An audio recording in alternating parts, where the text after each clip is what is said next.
Out.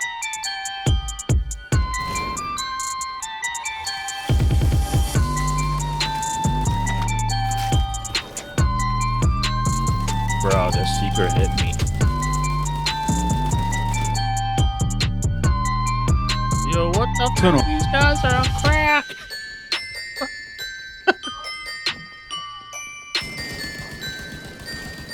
Yo, he's so fast.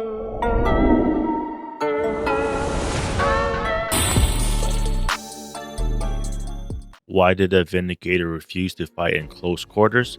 Because it said, I don't do handouts, I only deliver long range justice. What's upside down, d.a.gs and d.a.gets? Today I'm revising my Season 2 long range rifle build to work with the new Burden of Truth Season 3 modifiers. With this build, I'm intermediately using the lightweight M4 and the Vindicator. With the Rogue momentum, the rate of fire increase is much welcome, allowing me to shoot my rifles faster and deliver up to 308% critical hit damage downrange. And just like last season, this build is all about long range encounters, but you can also hold your own in close range when need be. If you're new to the channel, welcome to Died Again Gaming. I'm the host NOX'S, where my favorite thing to do is respawn. I'll try to keep it short, but no promises because this build is all about long range. Unintended. Without further delay, let's get right into the build. For the specialization, I'm going with Gunner, which gives us our only sustain on this build with a 10% armor on kill. You get the 5% rate of fire after a kill, every third reload speed, you get 10% weapon handling, and you get that nice ammo delivery every 60 seconds for yourself and your team. For this build, I use both my rifles just depending on the situation, but for the first rifle, I'm using the lightweight M4, my favorite rifle, sporting the damage to target out of cover. I'm using the Talon Killer, which gives me even more critical hit damage, and these are the mods that I'm using.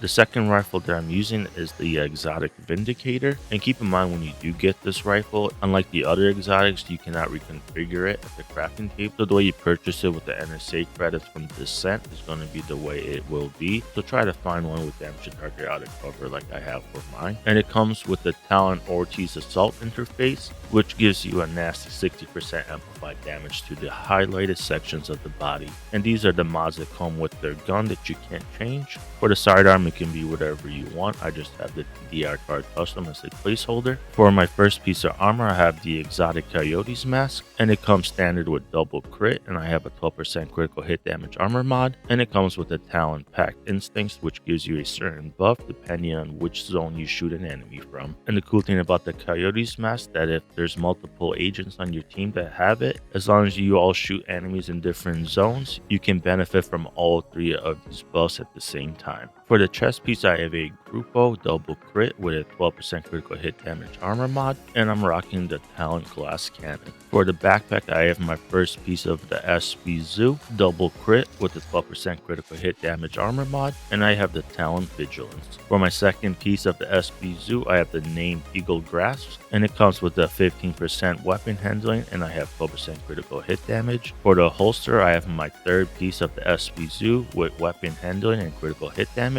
and I have all three brand set bonuses unlocked for the 15% magazine size increase, 20% rifle damage, and 30% weapon handling. And lastly, for the knee pads, I have the named Fox's Prayers with the damage to target out of cover and a 12% critical hit damage. For my first skill, I'm using the Scanner Pulse, and the reason is because when you are overcharged, you exploit weaknesses, which amplifies the damage by 15% that you and your allies do to pulse targets.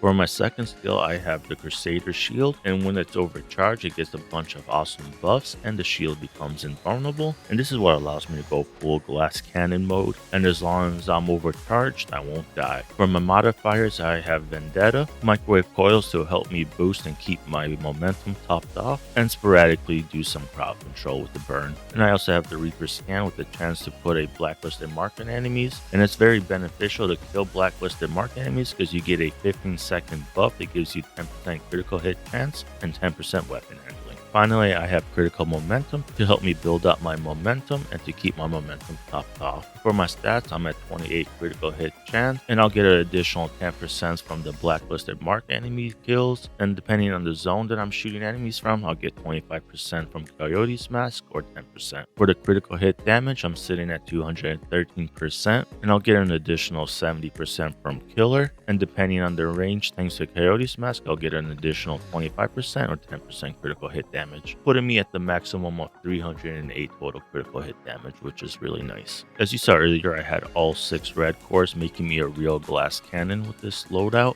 allowing me to dish out some ridiculous damage from a long range. And with this loadout, you have to be very mindful of your positioning. You want to be able to kill the enemies quick before they get close to you or they start spreading out and surrounding you. And as long as you can keep the enemies in front of you when you're overcharged, your shield will absorb all the damage because it'll be invulnerable, and the pulse will help you locate the enemies and set them on fire sporadically, giving you a little bit of crowd control. And ideally for open world missions, you want to perch yourself somewhere behind cover where you can quickly dispatch whoever comes at you, especially if you're playing solo. But if you're playing in a group, the aggro will be spread out, so you don't have to worry as much as being focused fired from everybody, allowing you to run around more freely on the map. This is a very high risk, high reward type of build, so you want to be comfortable playing with glass cannon and having no armor cores. If you never play this type of setup, I would recommend you play and practice any lower difficulty till you kind of get the hang of the handling of the weapons and how much damage you're dishing out, so you can gauge your limits and how fast you can kill enemies. I'm going to be relying heavily on keeping my momentum at tier 5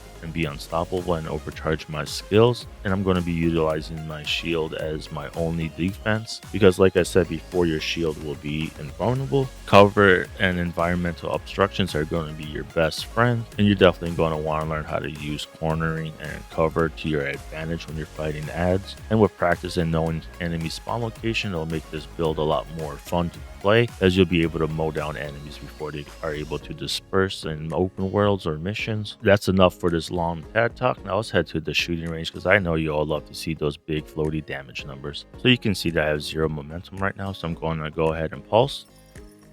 And when I apply burn, I'm going to get a bunch of momentum for each enemy that I burn. And I'll start shooting enemies to start getting critical hits and building even more momentum, while simultaneously pulsing whenever it's available. So I'm at full momentum now. Let's see the damage numbers.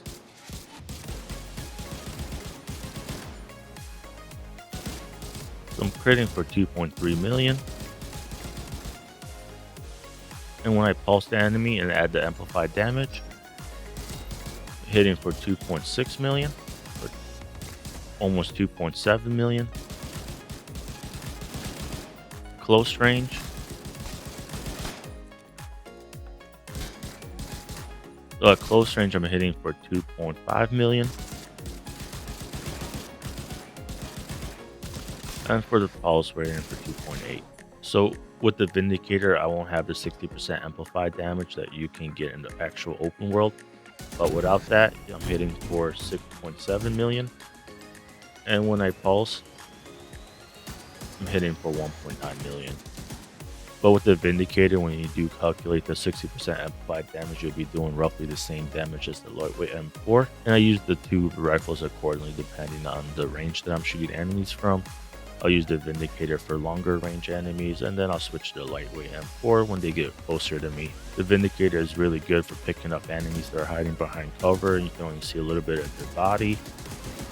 Alrighty, I hope y'all enjoyed my long range rifle build. It's definitely a monster and it hits really hard. And like I said before, the rate of fire increase from rogue momentum is very welcome. And with all the weapon handlings, the guns shoot like lasers, actually allowing you to kill targets at long ranges with the rifles while shooting the guns fully auto. So yeah, let me know what you guys think about the build, and let me know what rifles you guys like to use. I know the Urban MBR is really popular. And if you're subscribed, thank you for subscribing. And if you're not yet subscribed, please take a moment to subscribe. That way you're up to date to all my upcoming videos. And I want to say thank you to everybody who supports my new small channel. You guys are awesome. That's all for now, and I'll catch you at the next one.